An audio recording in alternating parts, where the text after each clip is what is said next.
Bienvenidos a una nueva edición de lo que son los diálogos IAES, organizado por el Instituto de Análisis Económico y Social de la Universidad de Alcalá. Bueno, pues reitero, las tardes aquí en España, los días para todos nuestros seguidores perdón, de América Latina.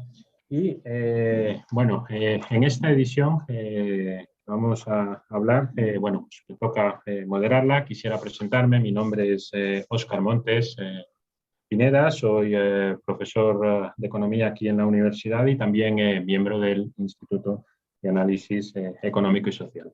En esta edición de los diálogos, que bajo el título Innovación Abierta Empresarial para un mundo post-COVID, oportunidades para Iberoamérica y América Latina, trataremos de conversar o conocer de la mano de, bueno, pues, no solo un amigo, sino también, bueno, pues un experto en el campo, y me atrevería a decir que, bueno, pues un actor de primera línea por sus actividades que desarrolla, Esteban Campero, la temática de cómo la innovación abierta, o la Open Innovation, ¿no? Siguiendo un poco lo que es, o parafraseando al profesor Chesbrook eventualmente, pues este nuevo paradigma responde precisamente, bueno, pues a estos retos bueno, pues han venido surgiendo y sobre todo se han acelerado en base a lo que viene a ser la última crisis o la crisis que estamos atravesando. Por dar algunas pinceladas eventualmente, quizá, bueno, pues decir que en estos últimos tiempos, sobre todo en el marco de la pandemia,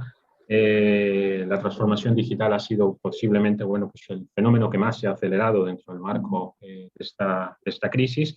Y durante esto, pues, se han producido muchísimos cambios que tienen que ver con el tema del mundo del trabajo, es decir, se ha adoptado el teletrabajo, el comercio electrónico, las formas de producción y particularmente, bueno, pues la digitalización de lo que vienen a ser los procesos productivos o las prácticas básicamente en materia de gestión.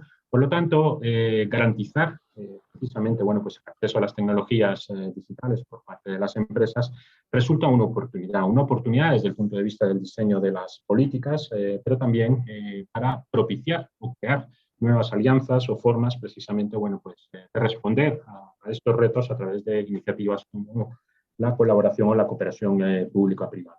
En este mundo particular, o por lo menos en este entorno que estamos viviendo, sobre todo por el número en volumen y en porcentaje que representan las pymes, son enormemente de mucho interés, ¿no? Es decir, comprender precisamente, bueno, pues cómo pueden innovar, sobre todo, bueno, pues empresas pequeñas que a veces carecen de recursos y más en momentos de crisis resulta también un reto, pero necesitan incorporar la tecnología, bueno, en sus procesos o las actividades diarias, ¿no?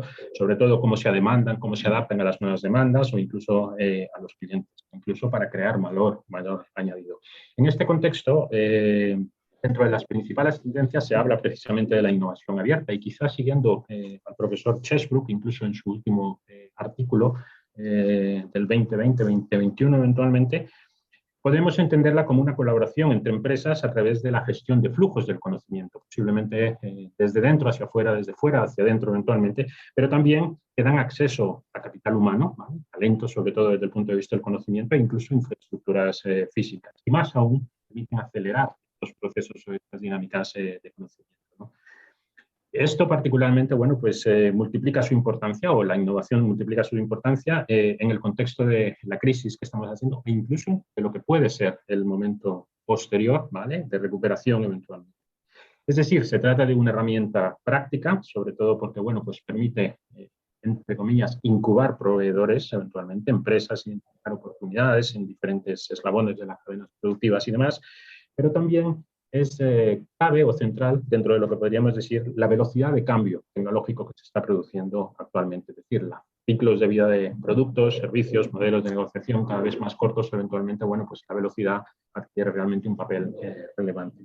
En ese sentido, bueno, pues investigar o indagar qué se está haciendo dentro de lo que es el marco iberoamericano, particularmente, o por lo menos los sistemas emprendedores, básicamente cómo están respondiendo o cómo se forjan, es de lo que tendremos oportunidad de hablar de nuestro ponente. Como decía Esteban, nuestro amigo, bienvenido. Quizá, bueno, pues por dar una reseña, decir que es actualmente el responsable de pymes y emprendedor de la Secretaría General Iberoamericana, ¿vale? lidera y donde lidera, bueno, pues distintas iniciativas en materia de cooperación en los 22 países que conforman la región, referidas a temas pues, de transformación digital de pymes, industria 4.0, innovación abierta, interconexión de sistemas emprendedores o ecosistemas emprendedores. Entre otros, ha sido también subsecretario de Emprendedores del Gobierno de Argentina y concretamente dentro de su periodo pues, impulsó la ley de startups y la creación de fondos de conversión o el fondo de conversión de capital emprendedor. Entre otros, ha bueno, pues, ejercido de consultor para muchos organismos, particularmente el del Banco Interamericano de Desarrollo en materia de innovación y emprendimiento y ha liderado y fundado, entre otras, pues muchas iniciativas ligadas al tema de startups y la transformación digital.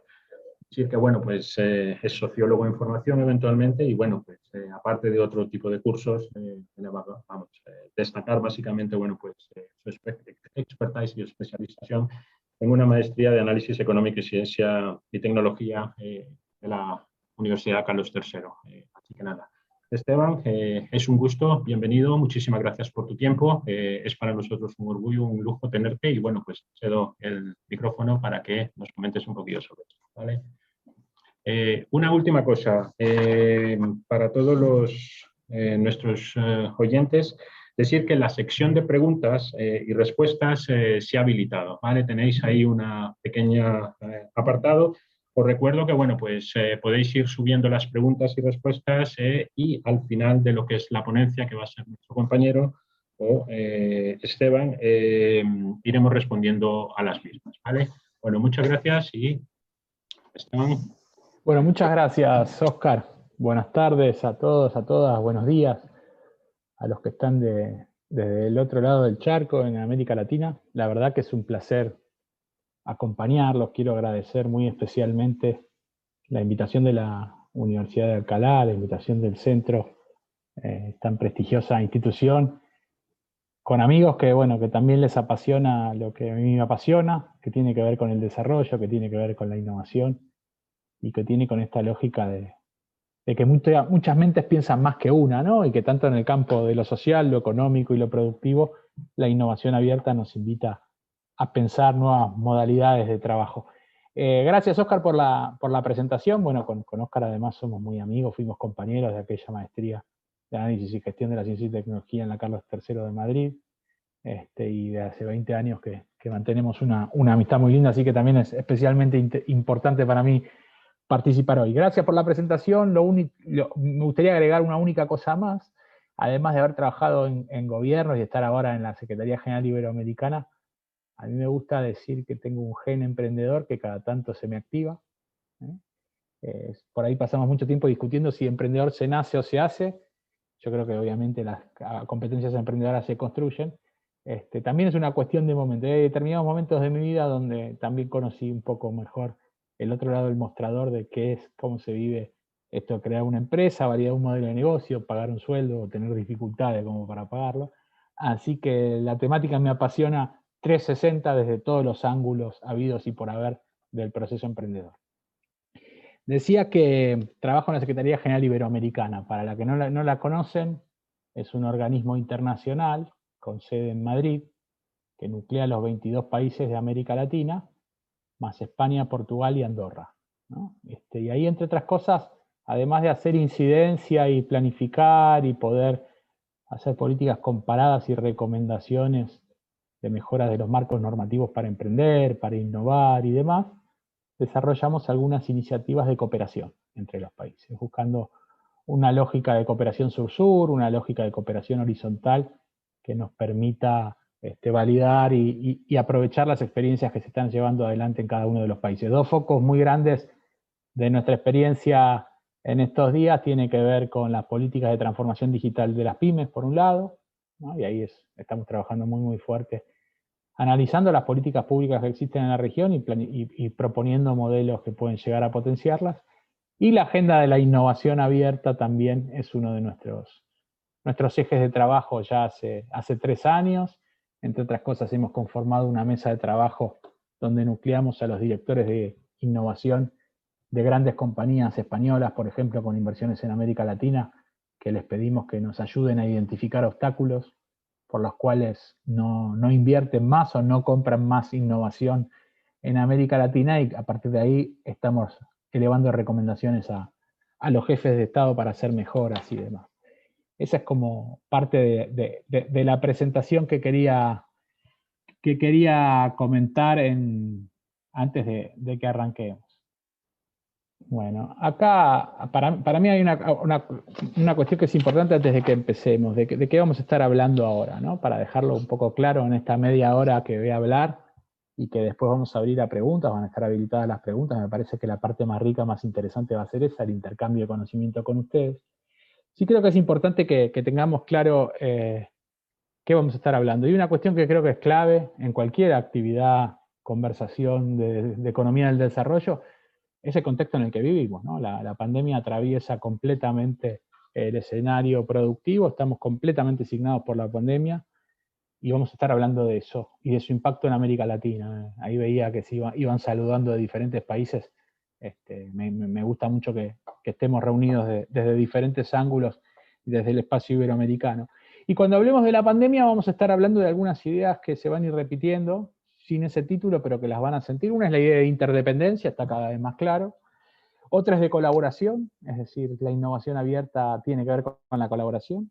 También vamos a estar hablando y va a estar sobrevolando la idea de fragilidad, justamente, y la idea de velocidad. Es decir, la cuestión de que estamos expuestos a muchos más problemas de los que creíamos hace un año y medio está clara, y la idea o la noción que hay que dar respuesta rápida porque nos jugamos muchísimo también está clara, y ahí es donde vamos a estar hablando de innovación abierta.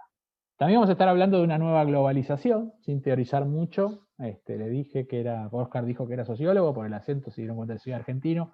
Sociólogo argentino, soy buen guitarrista, lo vamos a dejar un poco acotado al tema de la globalización, pero sí vamos a dejar algunos títulos hay una globalización vieja que se está terminando y hay una nueva globalización que está emergiendo. Y ahí vamos a ver por qué es importante hablar de innovación abierta, porque vamos a estar hablando, entre otras cosas, de la reconfiguración de las cadenas globales de valor.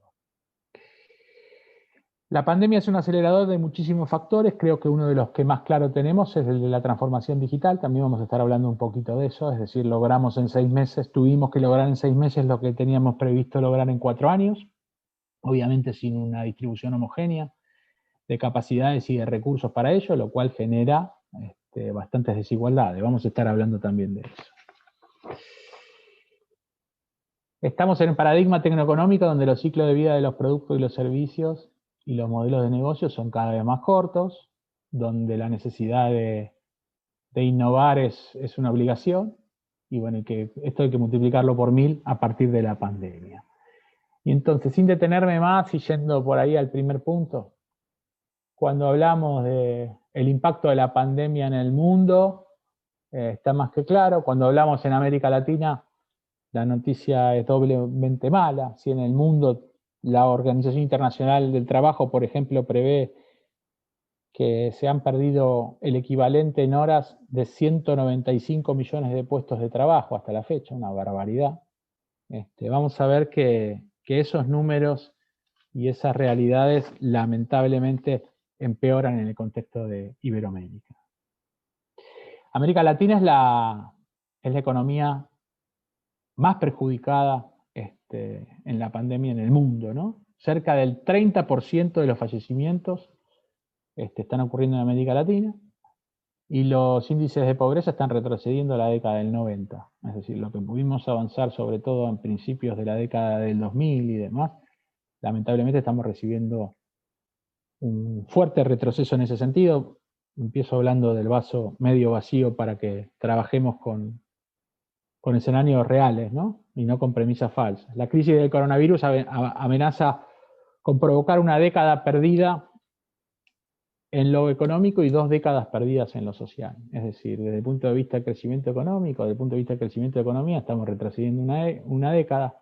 Desde el punto de vista de su impacto en los indicadores sociales, estamos retrocediendo 2 décadas, lo cual hace que esto sea realmente dramático. No hace falta a los que vivimos o estamos cercanos con América Latina de que nos extendamos mucho más, sabemos de qué estamos hablando. Los países latinoamericanos están sufriendo mayores efectos en sus economías Esto no es solamente por la pandemia, sino que venimos arrastrando problemas anteriores, ¿no?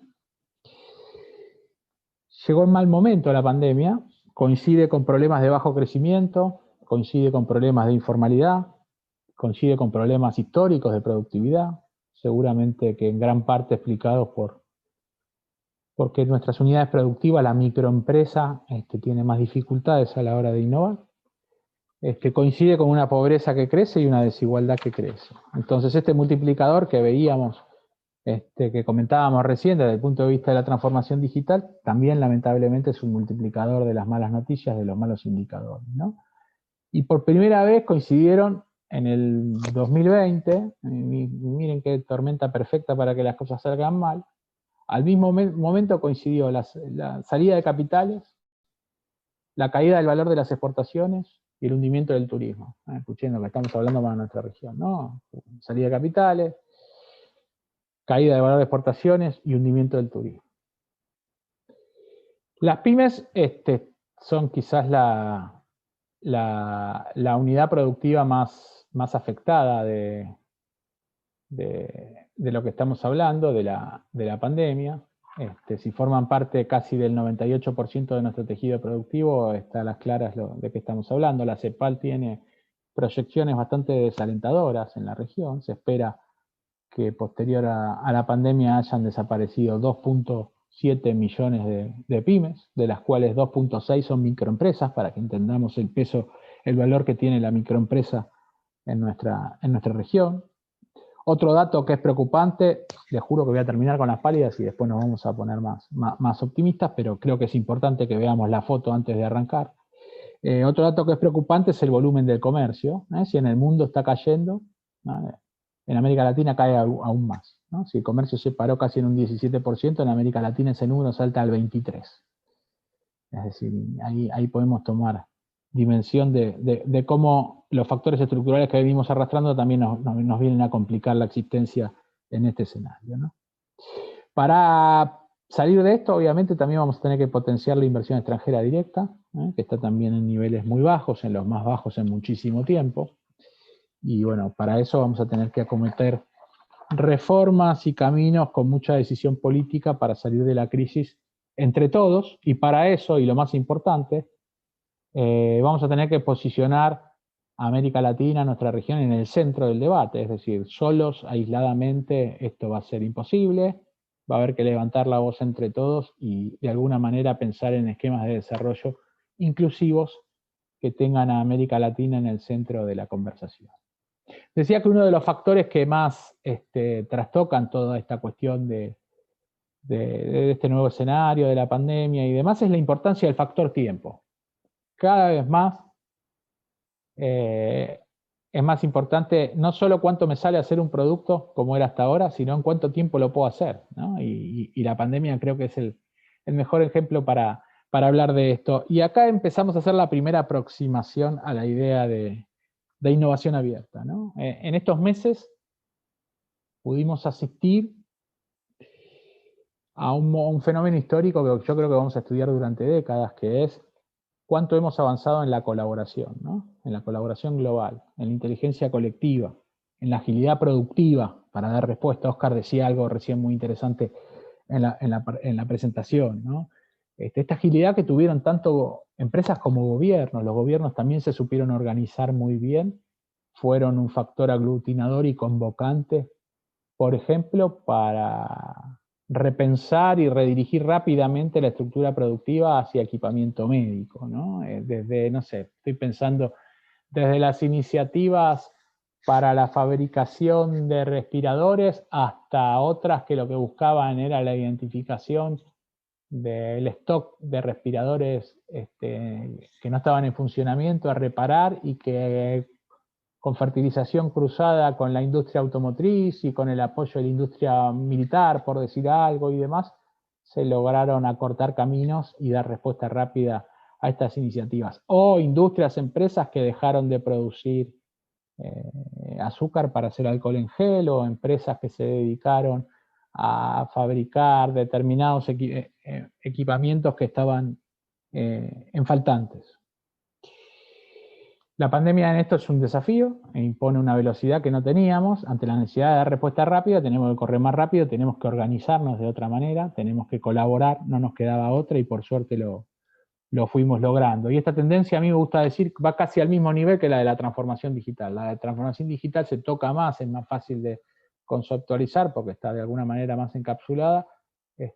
Va más rápido la transformación digital por el simple hecho de que si yo tengo una tienda a la calle, tuve que poner una tienda de comercio electrónico. Bueno, la innovación abierta, la colaboración a la hora de pensar los negocios y demás, también sufrió una aceleración espectacular. Hoy es más fácil para una empresa mediana, una empresa chica, incluso para una empresa grande, entablar una comunicación, un diálogo o una estrategia con sus proveedores, con sus partners, incluso con su competencia, de pensar en escenarios de colaboración. Es mucho más fácil pensarlo ahora que antes de la pandemia. No nos pasa a nosotros, no tenemos que explicar tanto cuando tenemos que hablar del potencial que tiene la colaboración a la hora de trabajar, ¿no? Cada vez más este eslogan de abrir las puertas de los laboratorios de I+D e invitar a resolver se hace una realidad, es decir, ya no es solo una manera de pensar los negocios para correr esa carrera de la innovación que hablábamos al principio, de ciclos de vida de producto y servicio cada vez más cortos, de modelo de negocio con ciclos cada vez más cortos y demás, sino que también la urgencia de la pandemia nos lleva a que esta necesidad la tengamos que cumplir de alguna manera, ¿no? Obviamente no son todas buenas noticias, a mí me hubiera gustado que lleguemos, por ejemplo, a compartir mejor conocimiento con las vacunas, por ejemplo. No quiero introducir, ya la dejo picando, entro y salgo, digamos, después si el que quiera hacer preguntas ahí lo podemos desarrollar, pero digo, ante las dificultades que tiene nuestra región de acceder a vacunas, está claro que está habiendo una desigualdad y un escenario completamente desequilibrado en el cual la innovación abierta podría haber jugado un papel más grande.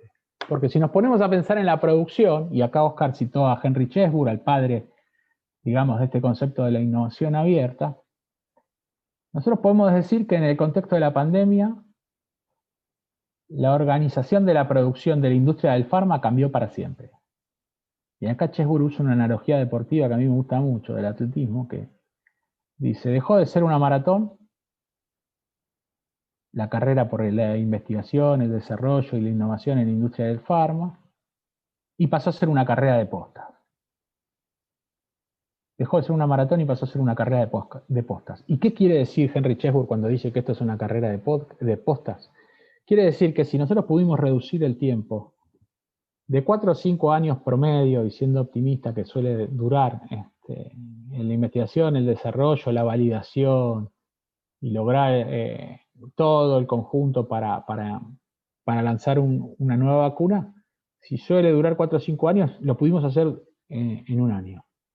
Y si lo hicimos en un año, y si bien con alguna falla y demás, no son significativas, digamos, si lo pudimos hacer muy bien en un año, tiene una única explicación, que esa carrera de postas significa dos cosas. Una es que se abrieron las puertas a la colaboración, es decir, si ustedes se fijan, todos los consorcios que fueron, todas las empresas que aprobaron vacunas o las que están por aprobar o están a la espera de que sean aprobadas, el 99% están conformadas por consorcios, es decir, por más de una empresa, por más de un centro público de I+D, por más de una universidad, es decir, no digo por primera vez porque ya había habido algunos antecedentes, pero nunca como este, en donde la colaboración, el diseño de la mesa era de actores completamente diferentes para lograr un objetivo. Eso por un lado. ¿Y qué traían a la gente, a la mesa estos diferentes actores? Que lo hace también, lo convierte también en una carrera de postas. Traían experiencias, traían recorrido, venían estudiando determinados métodos, determinadas aplicaciones y demás para otros problemas, para otros medicamentos similares, para otros tratamientos. Y en esa mesa del compartir, de colaborar y de hacerlo con trayectoria de innovación muy fresca, se pudo de alguna manera lograr una edición, un trabajo de compaginación interesante para que el todo sea más importante que las partes. Es decir, nunca, como nunca, la innovación abierta se vio más evidenciada como en el escenario de las vacunas, ¿no?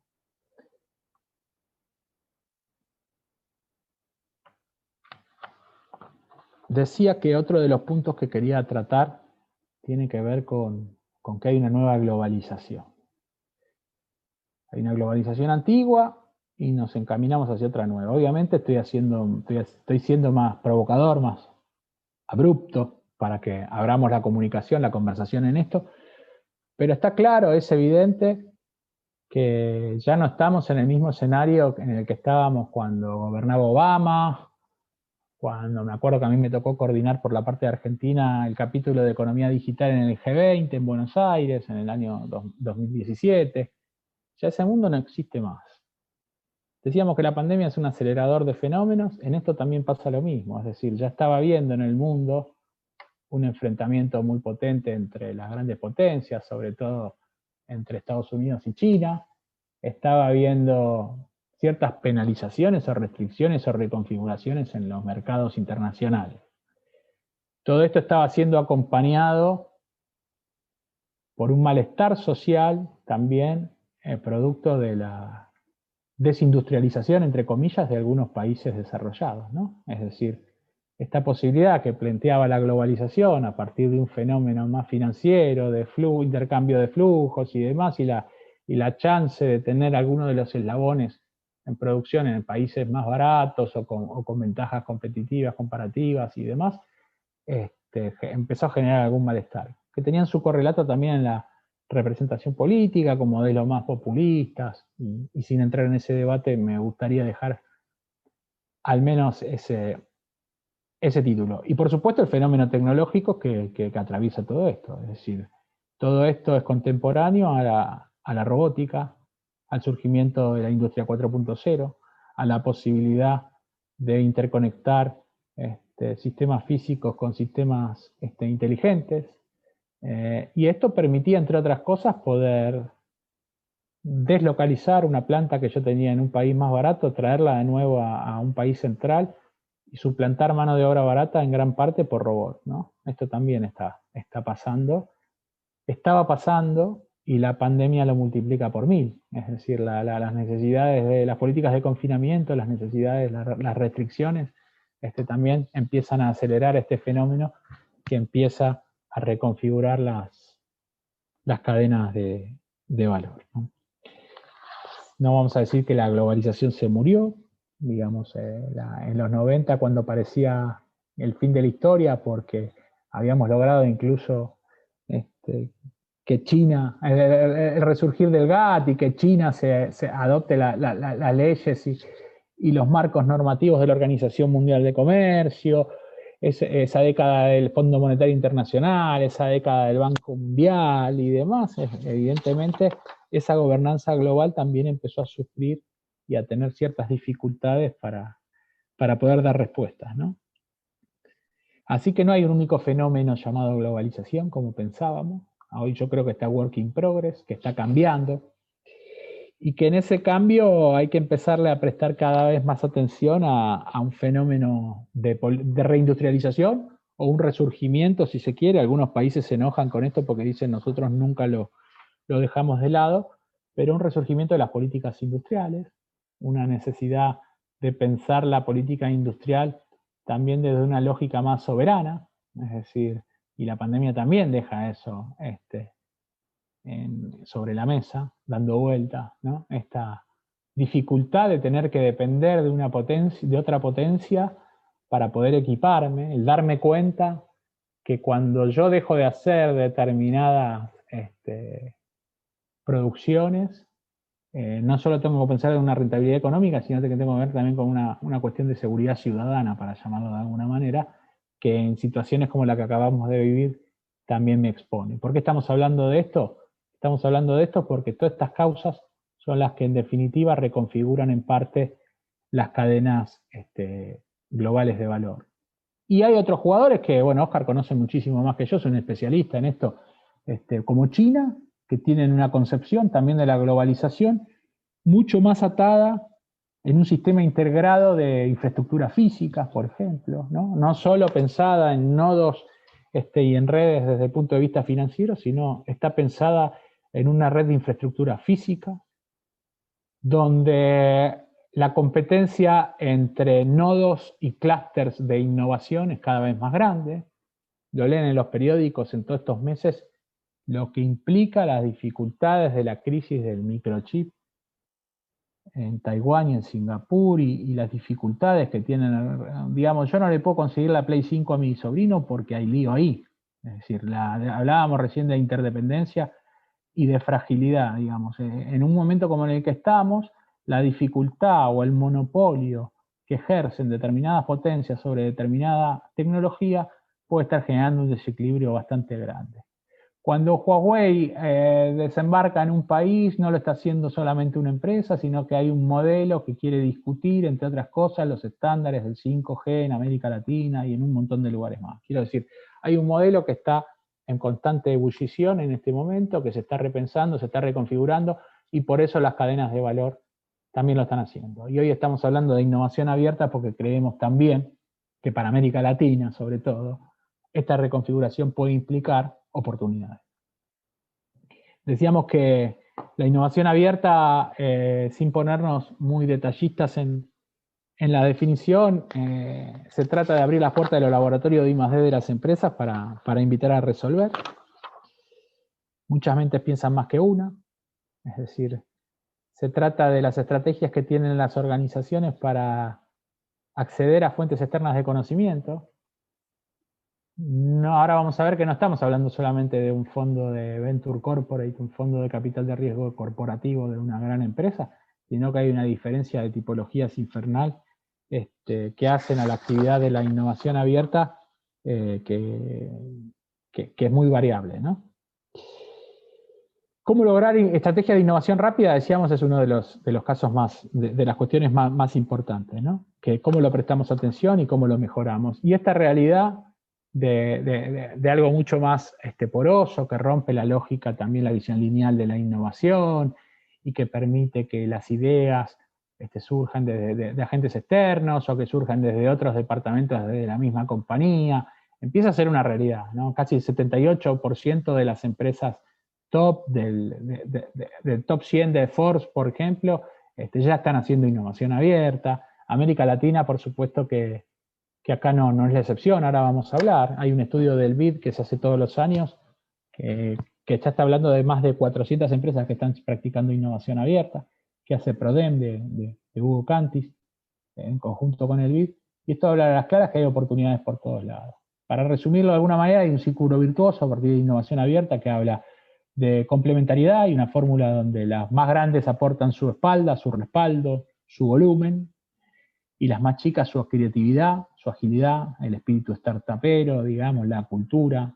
Y ese encaje de piezas necesita una traducción y una adaptación, y por eso algunas empresas tienen que desarrollar esas capacidades para lograrlo, o acuden a universidades, centros de innovación, incubadoras, agentes especialistas en esta traducción y en esta conexión.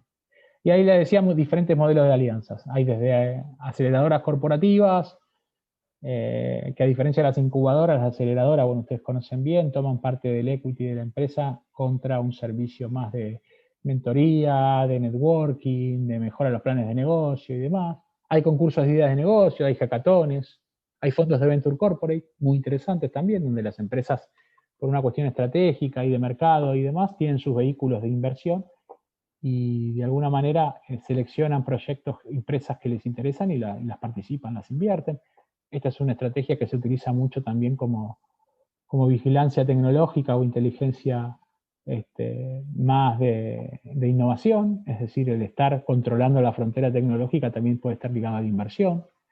No es el único modelo, digamos, el de la inversión, hay modelos que funcionan muy bien, que lo único que hacen sin equity, digamos, vincular oferta y demanda. Hay un modelo que a mí me encanta, que es el del gobierno vasco, se llama BIN 4.0, que lo que hace es trabajar con grandes empresas industriales que formulan un reto tecnológico al año, que tiene que ser resuelto, y que se comprometen en este concurso a firmar, a firmar o el primer contrato o a financiar el primer prototipo de una startup con un ticket que tiene que tener como piso los 20.000 euros. Es decir, facilita y compromete, genera compromisos para desarrollar nuevos proveedores. Bueno, hay company builders, back to builders, o sea, asociaciones, organizaciones que se dedican en base a la identificación de una necesidad, se dedican a armarle el equipo paralelo a una gran empresa para que pueda correr esa iniciativa. Obviamente, ventajas, reducción de costo, implementación de nuevas metodologías, nuevas ideas, captación de talento, te sirve mucho también como para reclutar talento, estar cerca de los mejores equipos. Y en la realidad, ¿qué implica esto? Digo, porque hasta ahora sonó todo muy lindo, estamos vendiendo la innovación abierta, pero hoy ya es una realidad.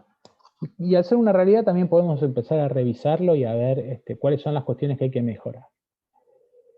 Como primera pregunta que nos tenemos que hacer es cuáles son los verdaderos motivos que llevan a las corporaciones a avanzar en esto. Y esto es muy importante.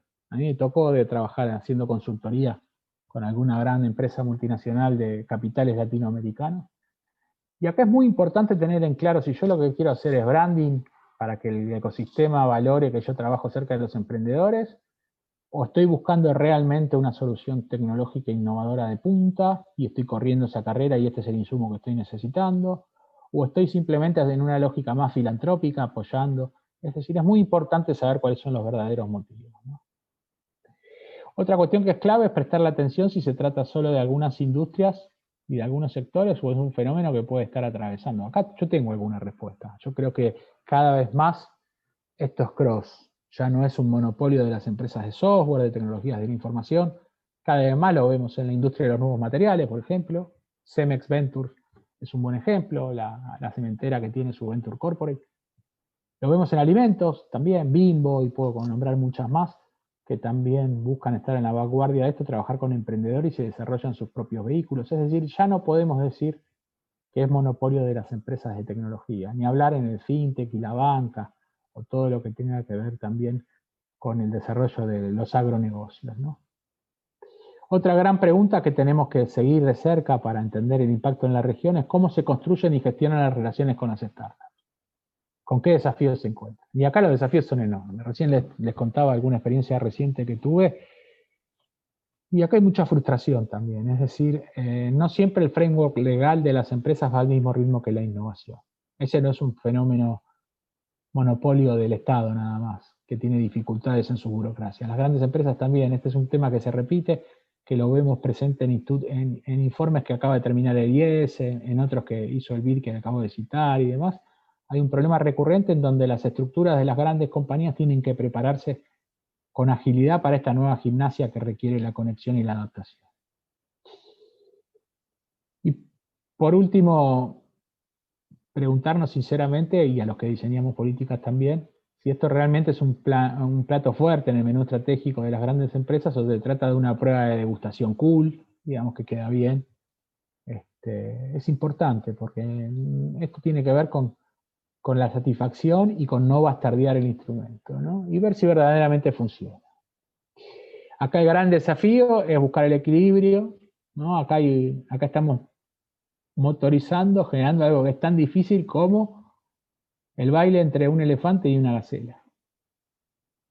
Estamos tratando de generar un escenario en el cual la autonomía organizacional que facilita la adaptación a las necesidades y los patrones de comportamiento de las startups y el enlace con la corporación, muy necesario para poder contar con su plataforma de activos a la hora de brindarles apoyo. Es decir, necesitamos que esto ocurra, y para que esto ocurra vamos a tener que gestionarlo, y para poder gestionarlo vamos a necesitar que los gobiernos también acompañen y apoyen y tengan sus políticas de desarrollo y de acompañamiento.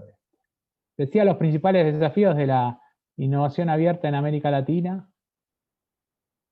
Tiene que ver con la lentitud burocrática, hay demora en la toma de decisiones y en los desembolsos. Cuando hablamos con startups que están trabajando con grandes compañías, dicen, bueno, nos demora muchísimo, ¿no? Las grandes empresas les cuesta mucho cumplir con los plazos, cumplir con los compromisos y demás. Falta de recursos apropiados por parte de las empresas, y esto tiene que ver con la mentalidad también, no solo con la capacidad de los recursos humanos. Acá empieza a emerger o empieza a mutar el actor que conocemos hace mucho del sistema productivo local, del Sistema Nacional de Innovación. El conector empieza a mutar hacia una figura de adaptador y de traductor mucho más ágil, que tiene que ayudar a que esa conversación fluya, que tiene que ayudar a administrar las expectativas de los equipos emprendedores, que muchas veces son irreales, que creen que porque le están vendiendo parte de una aplicación a Microsoft tienen un mercado cautivo de miles de millones de personas en todo el mundo. Es decir, ahí hay que hacer un trabajo que cada vez es más importante y que ustedes como estudiantes dentro de estos cursos y de estas maestrías y demás, seguramente están llamados a jugar un papel clave, un papel fundamental. Las organizaciones estas también tienen en común el hecho de necesitarse, ¿no? Decíamos que la transformación digital es uno de los ejes de esto. Yo soy un convencido que el mejor agente, el mejor partner que puede tener una empresa para la transformación digital es su pyme dinámica local, porque conoce esa estructura. Si yo tendría que reducir en tres cuáles son los principales pilares de una iniciativa de transformación digital, me parece que para mí el primero es el diagnóstico.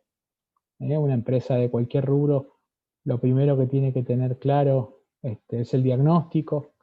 El segundo, por supuesto, es la hoja de ruta, tiene que saber planificar cuál es la hoja de ruta a llevar adelante. Y el tercero es el plan de partner adecuado. Es decir, cada vez más es más importante tener en claro una estrategia de partnership. Y yo creo que el partner adecuado, que puede hacer el buen diagnóstico, que puede tener un buen manual de ejecución, puede ser la pyme digital, la pyme tecnológica de un determinado entorno productivo. Eso yo había pensado como disparadores en esta conversación. Para resumir y ya abrir a preguntas, decirles que en América Latina la experiencia de la innovación abierta está creciendo cada vez más. No hay país que no nos llame, no nos pregunte, no nos consulte, o nos cuente y nos muestre lo que están haciendo. Perú, Colombia, México, Argentina. Argentina hasta creó una Dirección Nacional de Innovación Abierta.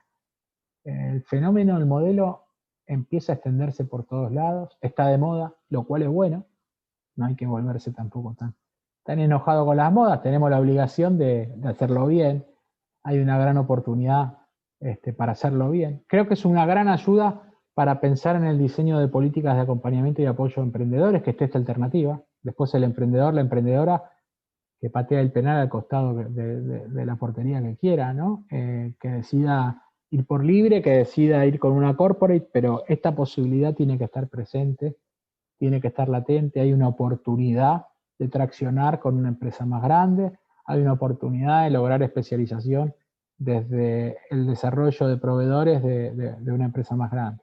Hablamos de globalización hace un rato porque todos los cambios que está viendo están generando una reconfiguración de las cadenas globales y regionales de valor, y yo ahí veo oportunidades para emprendedores que trabajen con grandes jugadores o medianos jugadores de esas cadenas.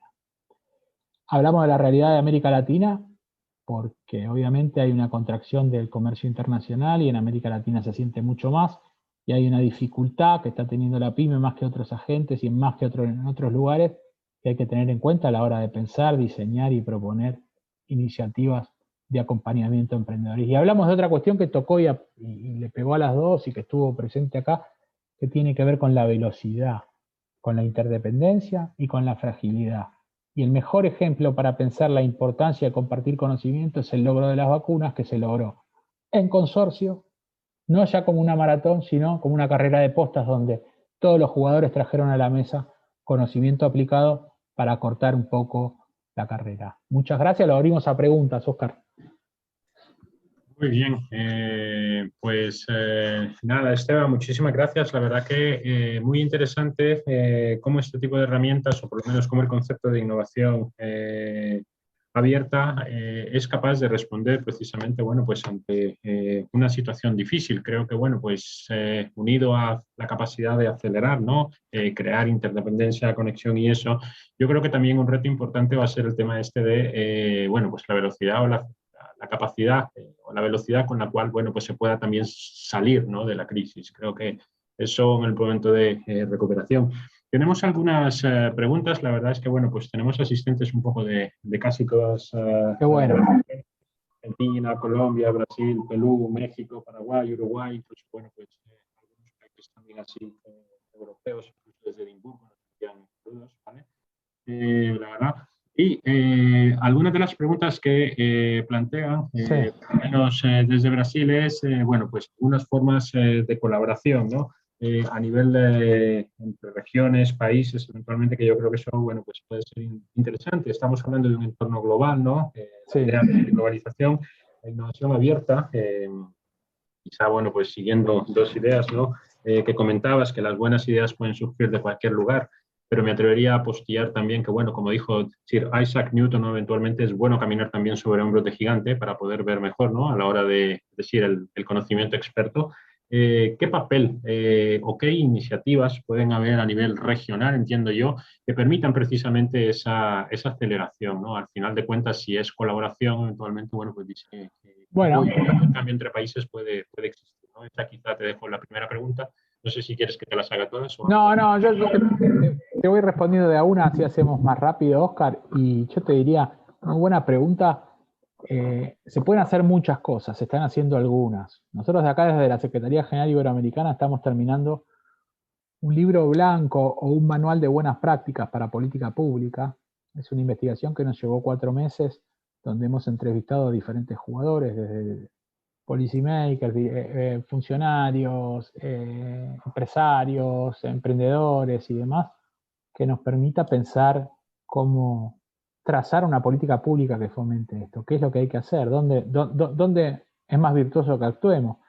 Generando herramientas de coinversión, generando conexiones, facilitando o alentando que las universidades, los centros de investigación, digo, hay camino muy ancho acá que desarrollar y que hay que apostar. El BID está haciendo algunas cosas muy interesantes en países como en Paraguay o en República Dominicana, donde directamente está financiando parte de estrategias, iniciativas, o lo va a hacer en los próximos meses, exclusivas de proveeduría para grandes empresas, tratando de juntar necesidad con satisfacción en base a esquemas y desarrollos de innovación abierta. Esto en ese sentido es infinito. No sé, nosotros la semana que viene, el martes que viene, tenemos una actividad muy linda que estamos haciendo con los puertos de Alicante, Cartagena, Bahía Blanca en Argentina, y Puertos del Estado, el organismo público español que nuclea los 28 puertos de España, que se llama así como suena, innovación abierta en puertos.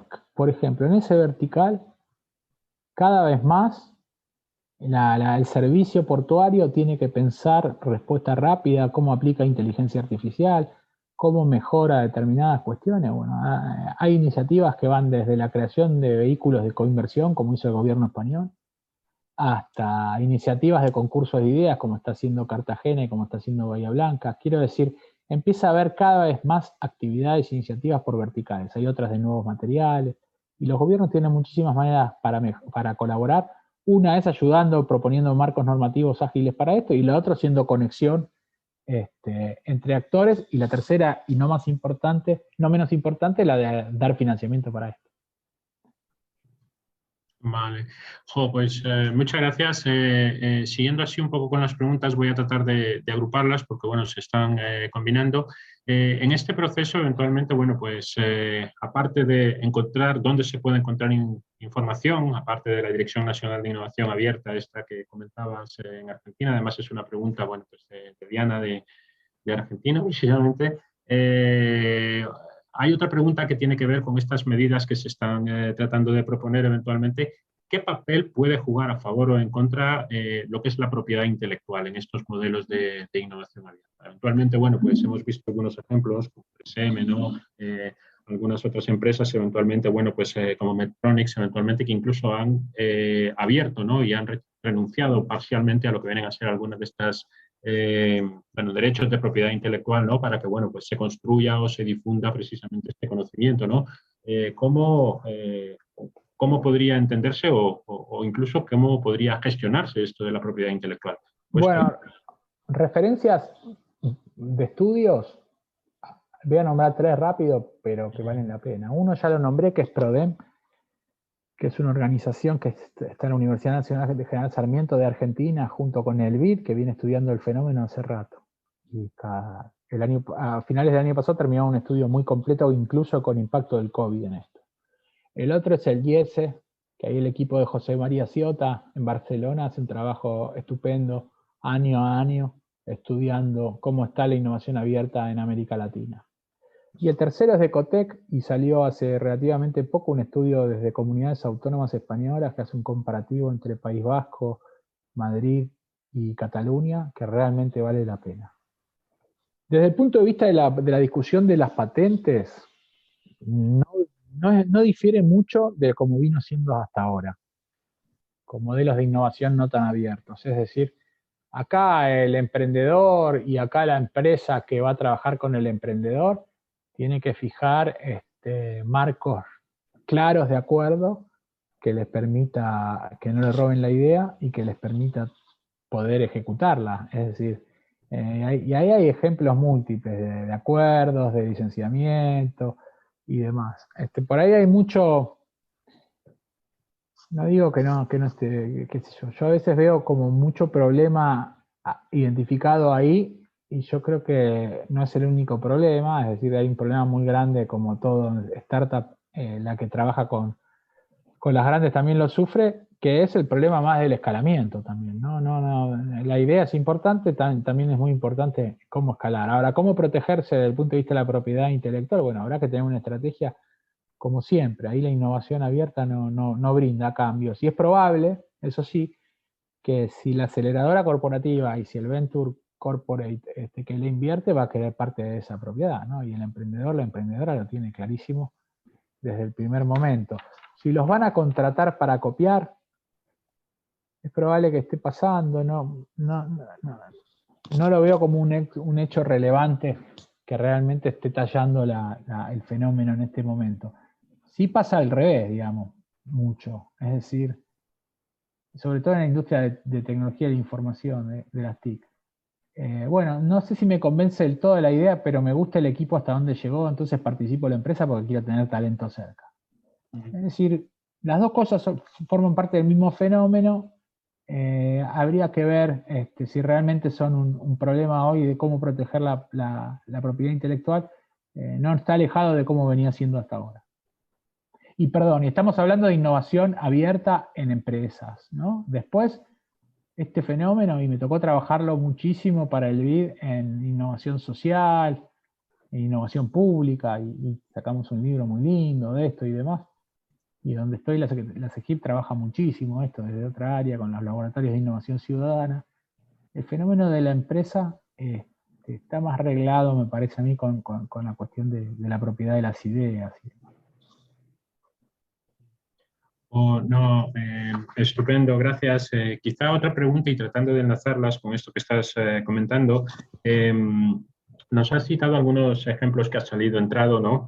Bueno, pues resaltando un poco el papel de la innovación abierta, de cómo ha acelerado, ¿no? Cómo se ha acelerado el proceso desde el punto de vista de las vacunas, ¿no? Es decir, realmente es sorprendente que en menos de un año, o bueno, pues un año y un poco más, eventualmente se haya podido conseguir, ¿no? Yo creo que en ese sentido, bueno, pues por lo menos quizá me atrevería, bueno, pues a recoger lo que dice Facebook en su último artículo, ¿no? Además lo dice, ¿no? La innovación abierta se ha podido acelerar precisamente porque, bueno, pues se ha juntado o se han abierto, ¿no? Fuentes o de conocimiento, bueno, pues de muchos lugares, ¿no? Gobiernos, empresas farmacéuticas eventualmente y, bueno, pues muchos actores, ¿no? Entonces, en ese sentido, tenían una misión clara, un objetivo claro, ¿no? Que era precisamente responder a este reto y a esta idea, ¿no? Y en ese sentido, bueno, pues se partía también de ciertos conocimientos que, bueno, pues se flexibilizaron. Aquí una pregunta también puede ser esta idea de apertura cuando se tienen tecnologías que todavía ni siquiera uno es consciente del potencial que pueden tener, ¿no? Y, bueno, pues podríamos citar el tema de inteligencia artificial, el tema del IoT, ¿no?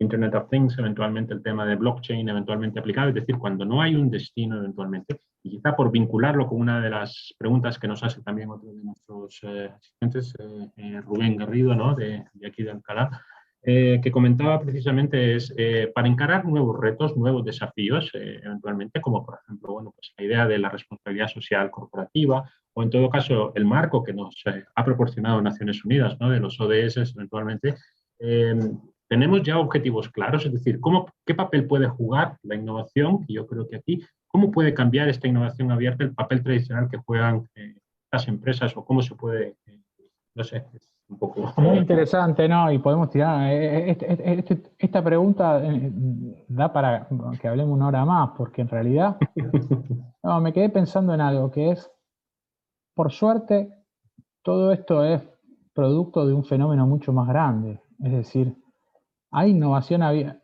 Con la vacuna se fue muy rápido porque hay innovación abierta, pero también hay innovación abierta porque hay open data, es decir, porque los gobiernos y quien tuvo que tomar la decisión tomó la decisión de ciencia abierta, de compartir el conocimiento. Y eso tiene que ver con una posición tomada, que si nos quedamos quietos y dejamos que el mercado haga lo suyo, no pasa solamente, ¿no? Entonces, creo que es importante sentirse parte de un movimiento, de un fenómeno mucho más grande, que está mucho más interconectado con los fenómenos de innovación social e innovación ciudadana de lo que creemos.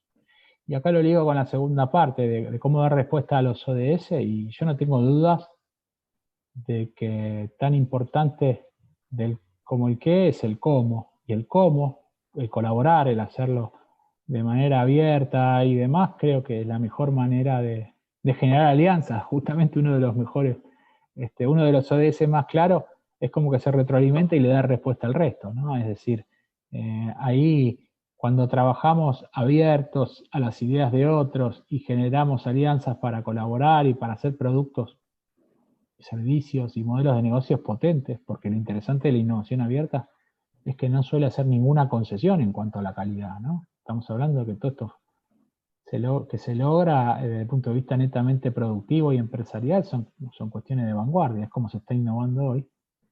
Creo que el cómo se hace pasa a ser fundamental. A mí me gusta muchísimo el marco de referencia que le está dando Europa a esto. Muchas veces somos crueles con Europa, que decimos que por ahí es un poco el árbitro entre Estados Unidos y China, o quiere ser eso, o separa mucho en los derechos ciudadanos, pero no sale ningún Google europeo y demás.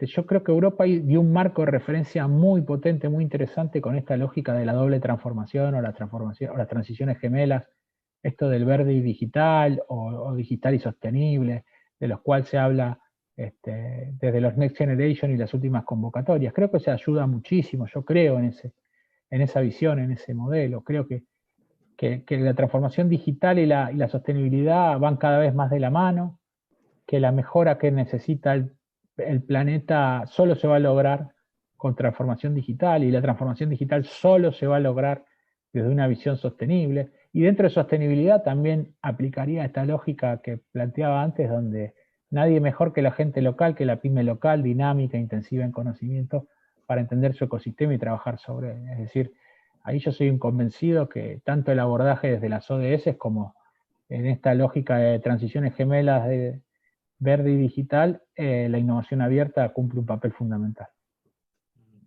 No, estupendo. Bueno, quizá hilándolo con el tema de lo que comentabas ahora y bueno, pues por cerrar ya, porque bueno, estamos alcanzando ya un poco la hora, ¿no?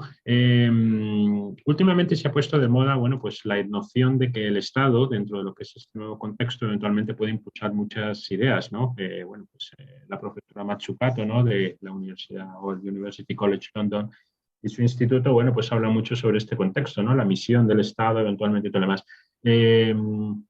Las empresas realmente, y aquí, bueno, pues las empresas o otros actores como ONGs eventualmente, ¿qué espacio pueden tener a la hora más o menos de conformar? O quizá combinando con esta noción que comentabas de innovación social abierta, ¿no? Bueno, pues cada vez ven dirigidas hacia un fin más social. ¿Es lo que va a primar ahora o es un poco la tendencia? Yo creo que por suerte ya no están pensados como silos separados. Cada vez más los consumidores le prestamos más atención, los ciudadanos le prestamos más atención a la manera en la que se fabrica, se produce y se compromete con lo que se hace. Creo que eso es una tendencia que por suerte ya se empieza a ver reflejado, entre otras cosas. Yo la industria que conozco bien es la del Venture Capital también, y ya no es que existen fondos de Venture Capital sostenibles, que es muy interesante, estos fondos que existen de empresas de triple impacto y demás, sino que los fondos tradicionales empiezan a pedir análisis a las empresas en las que invierten. Le tenés que demostrar que realmente tenés un compromiso con con la sostenibilidad, ¿no? Entonces, en ese sentido veo que hay un avance cada vez más fuerte, cada vez más grande. Las realidades de nuestro mundo, de nuestro mapa global son muy diferentes. La economía por misión es muy interesante en un modelo como el de Europa, donde hay una espalda y un respaldo, donde el Estado asume un papel muy activo y lo repiensa, lo revé y de alguna manera lo multiplica con esta visión, con esta idea de decidir misiones, ¿no? Sectores, pero más que nada misiones, objetivos, metas, como el viaje, digamos, el desafío aeroespacial, como ser la inteligencia artificial y demás, y acometer muchas inversiones detrás que traccionen de eso y que eso genere una intensidad. Yo creo que son modelos muy interesantes, muy alejados de otras realidades, pero este fenómeno que está pasando en Europa me parece muy interesante. A mí el modelo que está planteando Mariana Mazzucato con el Estado emprendedor y demás me parece muy interesante, muy, muy sabio, muy bueno. A veces me preocupa o me da un poco de bronca cuando se hace demasiado énfasis en que el iPhone, por ejemplo, es una creación pública o estatal, porque si la pantalla se hizo en el centro público de tal lado, que es todo cierto, pero había un señor, una señora, que lo sigue habiendo hoy, que tomó el riesgo de emprender y contrató gente y puso en marcha una empresa. Y a mí ya también por una cuestión de sensibilidad y de empatía con las empresas, no solo con las pymes, con todas, en un momento tan especial, donde el empleado, por lo general el empleador todos los días se debate y sufre, porque me imagino que no le debe hacer ninguna gracia echar a su gente. Yo también, además de la importancia de lo público, que para mí es clave, fundamental, no tengo ninguna duda de ello, también me gustaría marcar la importancia de la empresarialidad y del emprendedor como un actor clave en todo este juego. Que en lo que hablamos hoy, está viendo si decide patear el penalti y parece costado de trabajar con las grandes empresas, puede decidir que no, pero que es un actor clave y no me cabe ninguna duda que en América Latina y en España también necesitamos más y mejores empresas, necesitamos más emprendedores.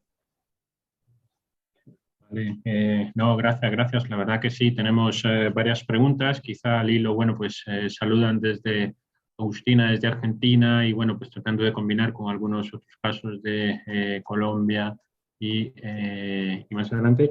Quizá un pequeño paréntesis y cambiando así de actor, ¿no? Como decían, se ha hablado básicamente, o comentabas esto de las innovaciones, ¿no? Que cada vez están más interrelacionadas, ¿no?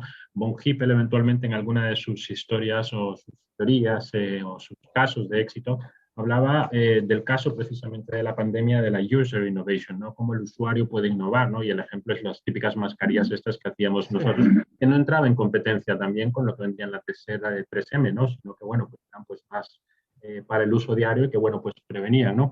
En ese sentido, y cambiando quizá de actor a sector, ¿vale? Y siguiendo un poco aquí la idea de las preguntas, nos formulan una que dice que hablar básicamente, bueno, pues de que la innovación abierta ha evolucionado en todos los sectores y que, bueno, pues el monopolio de la tecnología ya no es como tal, ¿no?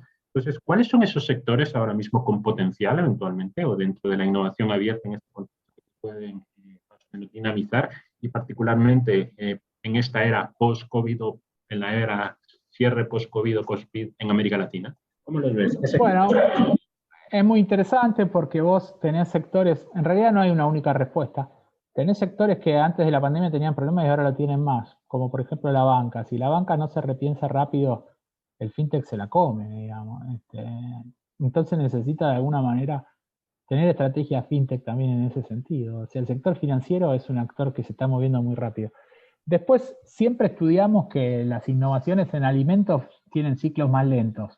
Y ahora se están acelerando también. Hay una personalización, hay diferentes cambios en las pautas de consumo y culturales que también benefician que eso vaya rápido. Y donde América Latina tiene un potencial gigante, ¿no? Tenemos muy buena producción de alimentos, hay países realmente pioneros, punteros en ese sentido. Y después, más que por sectores, a mí me gusta hablar, Daniel Isenberg, hay un investigador del Babson que la verdad hizo un trabajo fenomenal en medio de la pandemia, iluminado, dijo, también hay pautas de comportamiento que cambiaron por el fenómeno de los confinamientos, que pueden llegar a ser usinas para emprender. Una es, estoy hablando del acceso a conocimiento distribuido, por ejemplo. Si bien ya estamos un poco cansados, recién lo hablaba antes de empezar, de los Zoom, que tenemos muchos, Acuérdense la fiebre de los alumnos los primeros 4 o 5 meses. Digamos, hay una realidad, es decir, hoy hay una posibilidad de acceder a conocimiento distribuido mucho más fácil. Después hay una necesidad, no sé si a usted le pasa, a mí me pasaba, esto de lógica de físicamente separados pero socialmente juntos. Yo tenía más ganas de hablar con mis padres, con mis amigos, de ver cómo estaban. Digamos, ese es otro fenómeno en la organización social que nos cambió. O esta lógica de tener más cuidados desde el punto de vista de la salud, o médicos y demás. Estamos hablando de todos cambios que seguramente son usinas de oportunidades y que hay emprendedores que en todo el mundo los están viendo y los están identificando. Es decir, además de los sectores, hay fenómenos que los cruzan como este, que seguramente están llevando a que haya más oportunidades. Esto es lo que transformó la industria del delivery, lo que transformó el fenómeno de las dark kitchen en las ciudades, lo que obliga también y tracciona, ¿no? Obliga a los gobiernos a desarrollarse un sandbox y no volverse solamente reticentes a la innovación, y cómo buscar esquemas más justos que no transformen la economía colaborativa en un peso completamente terrible para el empleado que pierde sus derechos, sino que se transforme en algo más líquido, más ágil, que sean oportunidades de acceder a ingresos. Quiero decir, hay verticales que funcionan, nombraba el fintech, el agritech, nombraba, puedo decir, la industria de todo lo que tiene que ver con la salud, y después hay fenómenos como este de físicamente separados, socialmente juntos, el acceso al conocimiento distribuido, la necesidad de tener que mejorar los cuidados y demás, que seguramente son usinas de oportunidades para emprender. No, estupendo. Bueno, pues gracias, Esteban. Quizá, bueno, haciendo un poco una última reunión de preguntas, porque la verdad es que estamos un poco aquí con mucha dinamismo. La verdad que muchas gracias a todos por las preguntas que hacéis en términos generales. Voy a tratar de, por tiempo, cerrar un poquillo y, bueno, pues tratar de hacer dos últimas preguntas. La primera realmente es qué iniciativas concretas podríamos identificar en la región iberoamericana para potenciar precisamente estas ideas de innovación abierta, ¿no? Sobre todo sabiendo o cómo nos podemos beneficiar o a quién se debería acudir o algo así para poder acceder un poco a estas iniciativas que se conocen implementadas por distintos organismos. Y la segunda pregunta, y casi que te la hago así un poco directamente, tirando un poquillo por lo que es el papel del talento, del capital humano y todo eso, ¿cómo se puede promover o incentivar o inculcar las competencias, las habilidades en los estudiantes universitarios eventualmente o en el sistema universitario para efectivamente, bueno, pues hacerlos capaces precisamente de vincularse en la medida en que, bueno, pues este voluntariado, esta forma de participación más activa, ¿no? O consciente, que es lo que promueve la innovación abierta, puede ser interesante. ¿Qué consejo darías a los estudiantes? Si ya tienen una startup o una empresa en funcionamiento, le iba a decir algo bien argentino, les recontra recomiendo. La iniciativa 100 Open Startups, que es una iniciativa privada de mi amigo Bruno Rondani en Brasil, que Bruno además es director del Instituto de Innovación Abierta de Brasil, que lo que hace Bruno es un fenómeno como conector. Bruno resuelve el scouting de las empresas más grandes de Brasil, es decir, les mapea por vertical de conocimiento de saber respuesta de retos de innovación. Es decir, a Bruno lo contrata Embraer y le dice de la industria aviónica necesito, o una industria automotriz más fácil, donde más del 80% del componente de un auto hoy ya es software, ¿no? Ya son intangibles y demás. ¿Cómo puedo mejorar tal o cual desarrollo? 100 Open Startups se encarga de juntar ese reto tecnológico con la respuesta de las startups. Es decir, el que ya tenga una empresa en marcha le recomiendo que vea eso. Y desde el punto de vista de programas públicos, hay uno muy interesante en Perú que está funcionando. Bueno, en Argentina están por largar una línea exclusiva ahora de esto, además de que están largando una diplomatura también para el que quiera profundizar en esto, de la cual yo también estoy participando, y la CEGIP colabora con todos los ponentes internacionales. No sé, en principio hay muchas. Hay otra iniciativa muy buena en el estado de Nuevo León, en México, que se llama Nuevo León 4.0, que también apoya y cofinancia iniciativas de desarrollo de startups para grandes empresas. Y con respecto al último tema, Oscar, siempre dejaste la más difícil.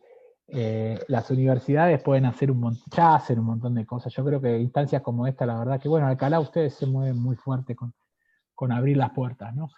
Y si hace 3 décadas teníamos que formar en un paradigma anterior a tenerlo todo claro, una lógica más enciclopedista, de dar respuesta rápida ahora más que nada hay que certificar capacidad de acción. Para mí esto es, lo que más se le parece es un mar muy agitado, con olas muy grandes, donde nosotros estamos como los surfistas, como los surfers con nuestra tabla y tenemos que aprender a deslizarnos. Y esas cualidades, esas habilidades se entrenan, se construyen. Y hay un conjunto de saberes que nunca fueron codificados por la educación formal, que son claves, que tiene que ver con saber identificar oportunidades, desarrollar redes de apoyo, fijar metas, saber comunicar, trabajar en equipo. Todas cuestiones que se pueden entrenar y que si nos ponemos más específicos en la pandemia la podemos poner todo en una gran caja, en un gran paquete que se llama adaptación o adaptabilidad. Y es lo que necesitamos desarrollar y entrenar y el músculo que tenemos que sacar para escenarios cada vez más inciertos, cada vez más frágiles, cada vez más interdependientes y cada vez más veloces, que es lo que estuvimos hablando hoy. Estupendo. Bueno, Esteban, la verdad que nos gustaría quedarnos más tiempo en general y bueno, pues seguir conversando contigo sobre este tema. La verdad que muy interesante. Teníamos, bueno, pues como digo yo, muchas preguntas. Gracias a todos también un poco por la asistencia, la participación. Quizá algunas reflexiones finales para cerrar el tema, ¿no? Me atreveré un poco, bueno, pues a citar una de las últimas publicaciones de la Harvard Business Review, eventualmente, bueno, pues hablando sobre innovación abierta, que bueno, pues su título particularmente creo que es lo que evoca lo que hemos podido hablar aquí. ¿Por qué es ahora el momento de hablar de innovación abierta, ¿no? Y un poco, bueno, pues yo creo que lo has tratado de dejar claro, ¿no? En ese sentido, quizá destacar básicamente 2 ideas o 3, que es la que tratan de plasmar, ¿no? desde estos núcleos o en general, o como tú lo has recogido también en tu presentación y algunas de las preguntas de nuestros ponentes, es hay que aprovechar la motivación, ¿no? En sus 2 sentidos, es decir, realmente ese flujo, bueno, pues la gente es cada vez más participativa y ese más, muchas veces, es lo que recompensa más, ¿no? A la hora más o menos de tratar. La segunda es, hay que, bueno, aquí dicen abrir los brazos o abrazar a los nuevos socios, ¿no? Es decir, hay que ser abierto, hay que, bueno, pues explorar porque las ideas pueden surgir de cualquier lugar, ¿no? Creo que eso es importante. La urgencia muchas veces también conduce a la transformación, pero es una oportunidad, ¿no? Yo creo que eso también lo has dejado en general. Y la segunda y la última cosa, aunque bueno, ya podríamos combinarlo con último, es que mirando hacia el futuro eventualmente, o por lo menos mirando hacia adelante eventualmente, la única forma que podemos ver es precisamente construyendo conjuntamente objetivos comunes, ¿no? Eventualmente y necesidades. Así que nada, muchas gracias en general. No sé, algunas últimas reflexiones si tienes y eso, y ya para si esto. Nada, Oscar, muchas gracias a la Universidad de Alcalá, a vos personalmente, a disposición. Un gran saludo a todos los amigos de América Latina y de España. Y bueno, adelante y lo que necesiten, estamos en contacto. Me pueden seguir por Twitter, que es Esteban Campero, Esteban-Campero. Eso es lo que más leo. Después está los mail y todo. Muchísimas gracias a todos. Muy bien, fenomenal. Bueno, pues dejamos aquí, concluimos un poquito pasándonos de la hora, pero bueno, creemos que este tipo de iniciativas pues trata de construir conocimiento, compartirlo, deciros que bueno, pues en esta parte del planeta, llamémoslo de alguna forma, tenemos ahora en breve nuestras vacaciones de verano, por lo tanto, bueno, pues cerramos un poco, o por lo menos esta primera parte en este momento.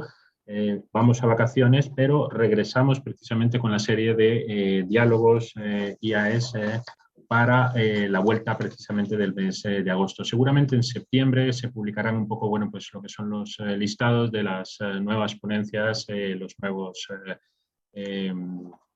temas que se proponen y bueno, pues deciros que estar atento porque bueno, pues os hará llegar un poco la información. Reiteraros nuevamente lo mismo, agradeceros muchísimo, confiando que bueno, pues estéis todos muy bien. Bueno, desde aquí siempre es un gusto y bueno, pues con esto cerramos la sesión de hoy. ¿Vale? Muchas gracias. Nos vemos.